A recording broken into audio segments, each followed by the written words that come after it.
The fellowship hall smelled of fried chicken, fresh bread, and something sweet, peach cobbler maybe. Laughter bounced off the whitewashed walls of the little country church, blending with the clatter of dishes and the hum of Sunday evening chatter. Long folding tables stretched from one end of the room to the other, covered in mismatched tablecloths that bore the evidence of years of potlucks and prayer meetings. Families sat close together, couples leaned into each other. Children darted between chairs, giggling as their mothers called them back with gentle warnings. But at the very last table, near the window that looked out over the darkening fields, she sat alone. Her name was Clara Whitmore, and she had learned how to sit alone with grace. Her plate was nearly untouched. A spoonful of mashed potatoes, a roll she had broken but not eaten, a sliver of pie melting into its own syrup. She had come because her aunt insisted, because staying home again would only invite more whispers, more pitying looks from neighbors who had run out of polite ways to ask why she was still unmarried at 32. She wore a soft blue dress that brushed her calves and kept her hands folded neatly in her lap when she wasn't pretending to sip sweet tea. She smiled when people passed. She nodded when spoken to. But no one sat across from her. At least, not until the doors at the back of the hall swung open with a gust of cool evening air. Conversations dipped for half a heartbeat before rising again in curious murmurs. Boots struck the wooden floor, slow, deliberate steps. Clara didn't look up at first. She didn't need to. Everyone knew the sound of those boots. Eli Mercer had been gone for 5 years. He had left town with nothing but a duffel bag and a reputation for being wild as a storm. Ranching work out west, someone had said. Trouble, others had whispered. He had been the boy who skipped sermons and rode horses too hard, who never stayed long in one place and never looked twice at the same girl. But he had also been the boy who once fixed Mrs. Turner's fence without being asked, who carried hymnals for the elderly and stood silent at funerals with his hat pressed against his chest. Clara finally lifted her eyes.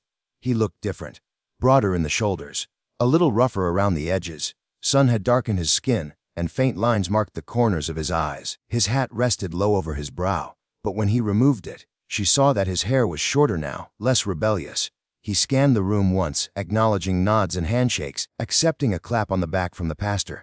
And then his gaze found her. It didn't waver, didn't glance away. It settled, steady and certain. Clara felt her heartbeat stumble. She hadn't spoken to Eli Mercer since the summer night he left town without saying goodbye. She had told herself it didn't matter. They had never been anything official, just two young souls who met by the river sometimes, sharing stories in silence. He had once told her she deserved a life bigger than this town. She had once told him running wasn't the same as searching. Now he was walking toward her. The empty chair across from her scraped softly as he pulled it back. For a brief second, the noise in the room seemed to fade.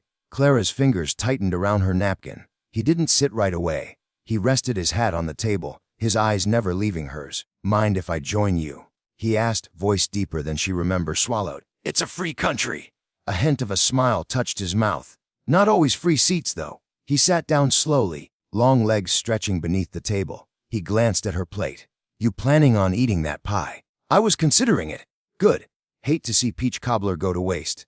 For a moment, neither spoke. The silence wasn't awkward exactly, just thick with everything unsaid. Finally, he leaned back in his chair and said quietly, "Save me a place at your table." She blinked. "You're already sitting here." He shook his head slightly. "I mean, next Sunday. And the one after that. If you'll have me." Her breath caught. The words weren't loud, weren't dramatic, but they carried a weight that pressed against her ribs. "Why?" she asked before she could stop herself. His gaze softened, something unguarded flickering there. "Because I'm tired of running. And I figure if there's any place worth staying, it might be across from you."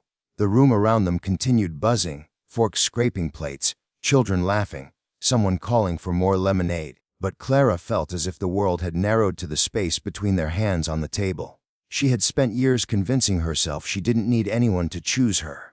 Now someone was, and she didn't know what frightened her more, the possibility that he meant it, or the possibility that he didn't. Word traveled fast in a small town, faster than the wind that carried dust across open fields. By Monday morning, Clara had already endured 3 knowing smiles at the general store and 1 bold question from Mrs. Patterson about whether wedding bells might soon be ringing. Clara answered politely, as she always did, but inside her thoughts were tangled. Eli had walked her to her aunt's house after the supper. They hadn't spoken of grand plans or promises. He had simply asked about her work at the library, about her garden, about whether she still visited the river at sunset. He listened, truly listened, and when they reached her gate, he had paused as if unsure of his right to step closer. "I meant what I said," he told her. "I don't know what you meant," she replied honestly. He had smiled then, not the reckless grin of a boy chasing freedom, but something steadier. "I'll show you." Now, 3 days later, Clara stood behind the library counter pretending to organize returns while watching Ely through the front window. He was across the street, helping old Mr. Dillard unload lumber from a truck. His movements were efficient, strong but careful. He laughed at something the old man said, tipping his hat in thanks when handed a bottle of water. He wasn't just passing through. That realization unsettled her. That evening, as the sun dipped low, Clara found herself walking toward the river without fully deciding to. The familiar path wound through tall grass, cicadas humming in the trees. She had come here countless times to think, to pray, to remember the girl she used to be before life narrowed into routine. He was already there, sitting on the fallen log where they used to talk. "You always did beat me here," she said softly. He glanced over his shoulder. "Figured you might come." Confident, hopeful. She sat beside him, leaving a careful inch of space between them. The river flowed lazily, reflecting streaks of orange and gold. "Why'd you leave?" she asked finally. He didn't pretend not to understand. "Because I was scared." "Of what?" "Of staying. Of becoming someone who never tried. I thought if I rode far enough, worked hard enough, I'd find whatever it was I was missing." "And did you?" He stared at the water for a long moment. "I found out it wasn't out there." Silence settled between them again, but this time it felt less heavy. "I wrote you once," he admitted. "Never sent it." Her heart stuttered. "What did it say?" "That I kept thinking about the way you looked at me, like I could be better than I was." She looked down at her hands. "You didn't need me for that." "Maybe not. But it helped." A breeze stirred her hair, and without thinking, he reached out to tuck a loose strand behind her ear. The touch was gentle, hesitant. She didn't pull away. "I don't expect you to trust me overnight," he said quietly. "I gave you no reason to." "You gave me no explanation," she corrected. He nodded. "Then let me start now." They talked until the stars began to prick the sky. About his years on distant ranches. About the mistakes he made. About the nights he lay awake realizing that freedom without roots felt like drifting. And Clara spoke too. About her quiet disappointments. About watching friends build families while she built shelves of books. About praying for contentment and finding only patience. When he walked her home again, he didn't try to hold her hand. He simply said, "Sunday, I'll be there." And she found herself hoping he would. Sunday arrived bright and warm, sunlight pouring through stained glass windows as hymns rose in steady harmony. Clara sat in her usual pew, back straight, hands folded in her lap. She hadn't reserved the seat beside her. She told herself she didn't need to. The doors opened just as the first prayer ended. Boots on wood. He slid into the pew quietly, offering a small nod instead of a grand gesture. No one whispered this time. Or perhaps she simply didn't hear them. During the final hymn, their voices blended, not perfectly but sincerely. At the church supper afterward, Clara carried her plate to the same table by the window. Her pulse quickened when she noticed an empty chair already pulled out across from hers. He appeared moments later, balancing 2 glasses of sweet tea. "Figured you might be thirsty," he said. She raised an eyebrow. "You're assuming I saved you a place." He set the glasses down and met her gaze. "Did you?" A slow smile spread across her face. "Maybe." He sat, relief flickering across his features as if he'd been holding his breath all morning. Halfway through the meal, Mrs. Patterson approached, curiosity shining in her eyes. "Well now, isn't this nice?" Clara surprised herself by answering before Ely could. "Yes, it is." The older woman nodded approvingly and moved on. Ely leaned forward slightly. "You sure about this?" She considered the question carefully. She thought of lonely tables and unanswered letters, of riverside sunsets and second chances, of the way he had looked at her, not as if she were convenient, but as if she were chosen. "I'm sure about giving you the chance to prove you meant what you said," she replied. His hand rested on the table, palm open but not demanding. After a heartbeat, she placed her hand in his. The contact was simple, warm, real. "I'm not asking you to save me," he said quietly. "Just save me a place. I'll do the rest." Clara felt something shift inside her, not the desperate hope of a girl waiting to be noticed, but the steady courage of a woman willing to risk. Outside the window, fields stretched wide and endless. Inside, laughter rose again around them. Life moved forward in its ordinary, beautiful rhythm. For the first time in a long while, Clara's plate was empty, and she wasn't sitting alone. The first Sunday she truly saved him a seat. It rained. Not a violent storm, not the kind that rattled windows or bent trees in surrender, but a steady, patient rain that soaked into the earth as if it intended to stay. Clara stood beneath the church awning, shaking droplets from her umbrella while families hurried past her in clusters of color and laughter. The sky was a muted gray, and for a brief, fragile moment, doubt crept in. Rain had a way of washing things away. Promises, intentions, men who said they were staying. She stepped inside the sanctuary, smoothing her dress and nodding at familiar faces. The pew felt colder than usual when she slid into it. She placed her Bible beside her, leaving space on her other side, deliberate and visible. "You're a fool," she told herself gently, but her heart refused to agree. The doors opened just as the first hymn began. Boots on wet wood. She didn't look immediately. She didn't dare. But she felt him before she saw him. The subtle shift in air, the quiet awareness that came when someone's presence mattered more than it should. He slid into the pew, hat in hand, hair damp from rain. A faint grin tugged at his lips. "Saved me a place," he whispered. Her breath left her slowly. "Looks like I did." They sang together, their voices uneven but earnest. When it came time to bow their heads in prayer, his shoulder brushed hers. It wasn't accidental. It wasn't bold either, it was grounding. After the service, the fellowship hall buzzed louder than usual. Rain kept everyone inside, crowding the tables. Clara carried 2 plates before Ely could reach for one. "You don't have to prove anything," he murmured, taking one from her anyway. "I'm not proving," she replied. "I'm participating." He smiled at that, and they found their now familiar table by the window. Rain streaked the glass, blurring the fields outside into watercolor greens and browns. Halfway through the meal, Pastor Bennett approached. His silver hair gleamed beneath fluorescent lights, and his gaze was knowing but kind. "Hully," he said warmly, shaking his hand. "Good to see you settling."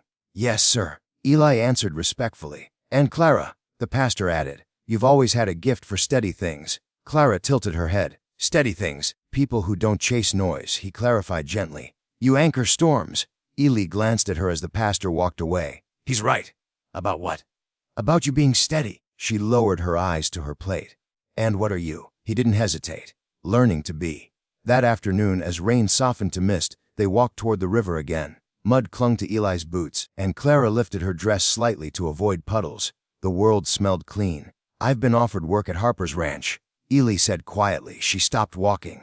"That's permanent work. That's the idea." Her chest tightened, not with fear this time, but with the weight of possibility. "You're serious?" "I told you. I'm done running." She studied him carefully. The restless edge she remembered seemed dulled, not extinguished, but directed. "And what happens when staying gets hard?" she asked. He stepped closer, not touching her yet.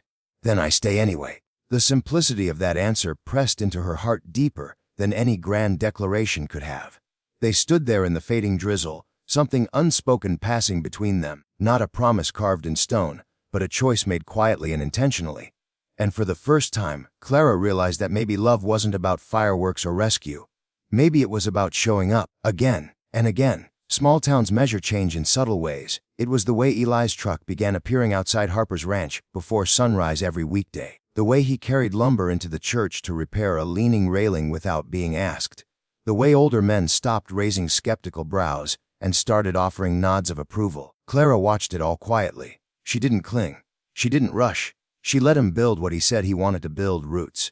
But roots require more than soil. They require storms. The first one came on a Thursday evening.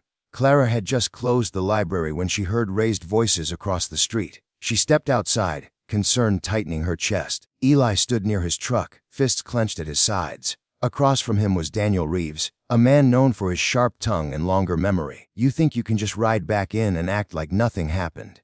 Daniel snapped. "Some of us stayed. Some of us didn't leave folks behind." Clara's pulse quickened. Ila's jaw tightened, but his voice remained controlled. "I'm not asking anyone to forget." "Good," Daniel shot back, because Clara deserved better than silence. The words hung heavy in the air. Clara stepped forward before she could second. "Guess herself." "Daniel, that's enough." Both men turned. Daniel's expression softened slightly. "I'm just saying what people think." "Then maybe people need new thoughts," she replied firmly. Silence stretched between them. Ely finally spoke. "He's not wrong about one thing." Clara looked at him. "You did deserve better," he said quietly. Daniel scoffed and walked away, boots kicking dust. The street felt too open, too exposed. Clara wrapped her arms around herself. "You don't owe him explanations," she said. "I owe you one," Ely answered. "You've already given it." "Not fully." He stepped closer, searching her face. The night I left, I stood outside your house for an hour. I almost knocked." Her breath caught. "I thought if I saw your face I wouldn't go," he continued. "And I wasn't brave enough to stay then. And now I'm not brave enough to leave." Emotion rose in her throat, thick and unexpected. "You can't stay because you're afraid of leaving," she whispered.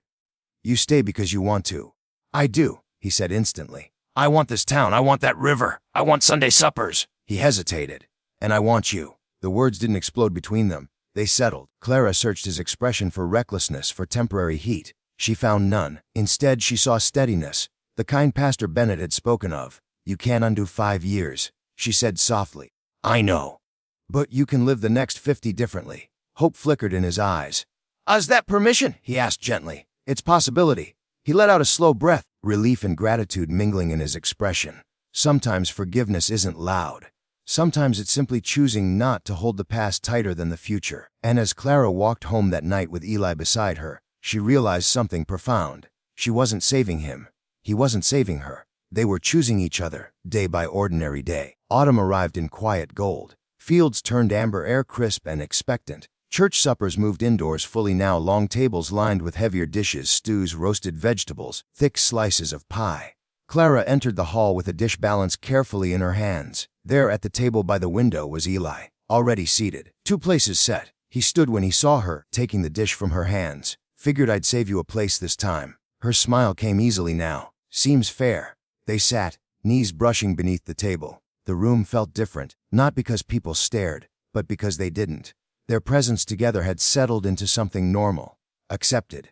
Halfway through the meal, Eli reached into his jacket pocket. Clara's heart skipped, but he didn't kneel, didn't make a spectacle. He placed a small folded paper on the table between them. "What's this?" she asked. "The letter I never sent." Her fingers trembled slightly as she opened it. The ink was faded in places, but the words were clear. Regret, longing, admiration. A confession that no matter how far he rode, he measured every horizon against the memory of her sitting by the river, believing he could be better. Tears blurred the lines. "You kept this," she whispered. "Every mile." She folded it carefully, pressing it to her chest for a brief second before setting it down.